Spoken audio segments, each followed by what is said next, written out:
In 2001, Serious Sam: The First Encounter was just a real breath of fresh air.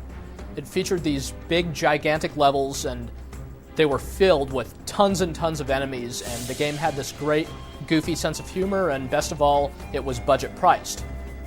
Serious Sam cast aside first-person shooter pretenses and delivered what was just a thrilling adventure.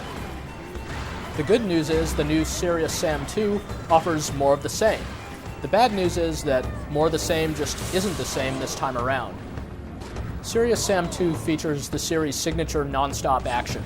The levels aren't complicated, you basically just tend to have to go from point A to point B, stopping frequently along the way to take down literally dozens of enemies at once. The enemies will swarm at you from all directions, from the sky, from the ground. They'll keep warping in until you think you've had enough, and they'll keep coming after that. And yet it doesn't end up feeling quite as satisfying as you might hope for. That's because the feel of the weapons and kind of the interaction between your ammo and your enemies isn't quite right. Enemies just kind of fall apart when they're killed, and then they disappear, and the weapons themselves don't really behave as you'd expect them to. For example, the combat shotgun that you pick up right at the beginning of the game seems like it ought to be one of the weaker weapons, but it's actually one of the best, because it turns out this thing is perfectly accurate even from long range. So it's just kind of nonsensical how you can snipe with perfect accuracy at enemies that are miles away with these weapons that seem like they should only be effective in close quarters. Serious Sam 2 does have a few new gameplay elements if you're familiar with the previous one, and yet these new things aren't anything that you haven't seen before in a whole bunch of other shooters. For example, there's some new vehicle driving sequences, but these aren't too far out of the ordinary and don't do all that much to break up the monotony of the level design. They just kind of put you in a different type of object as you shoot away at dozens of enemies at once. The game's also got physics in it, so you'll see some boxes get blown around and stuff like that. And there are some nice kind of destructible environment effects, particularly how you can see the leaves get shaken off of trees when they get rocked from explosions. Even so, the fairly simple level design and the repetitive level design contribute to make it so that the levels look much different than they actually feel. There's quite a good amount of variety in terms of the look of the different levels, but they'll pretty much start to blend all together after a while.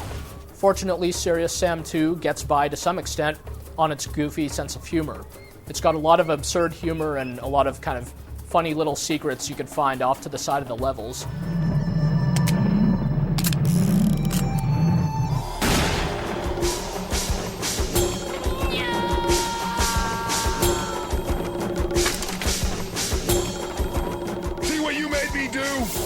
Now come out, or the lolly gets it.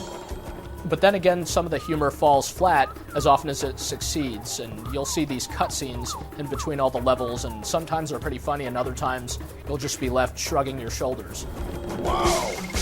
You could be your own planet. You'd have to hold your pants up with an asteroid belt. So the game kind of tries too hard on that front, and again, you'll wish that the core of the action was better so that it could carry the rest of this kind of absurd package a little bit better. Serious Sam 2 is available for the PC and Xbox, and the PC version is hands down better. That's assuming you have a PC that you've upgraded since the original Serious Sam game came out. On the Xbox, the game looks a lot worse, and it supports fewer players in its cooperative multiplayer mode, and it even costs more. But possibly the most egregious issue with the Xbox version is that it has this auto-aim feature that's on by default, where you barely even have to take aim at foes in order to hit them. And yet you need it because sometimes enemies are attacking from the sky, and it can be difficult to draw a bead on those. So the auto-aim really sucks a lot of the challenge out of the game, though it is optional. You can play Serious Sam 2 cooperatively with some friends, and like any other game that can be played cooperatively, it can definitely be more fun that way. Still, the co-op mode doesn't necessarily address any of the underlying issues that keep Serious Sam 2 from being quite as satisfying as the original. Even so, the game's got some good moments in it, and it certainly looks great at times, so it's worth checking out, particularly if you're a fan of the series and aren't expecting too much, or if you're just looking for a no-nonsense first-person shooter that doesn't take itself seriously and isn't aiming to reinvent the wheel or anything like that.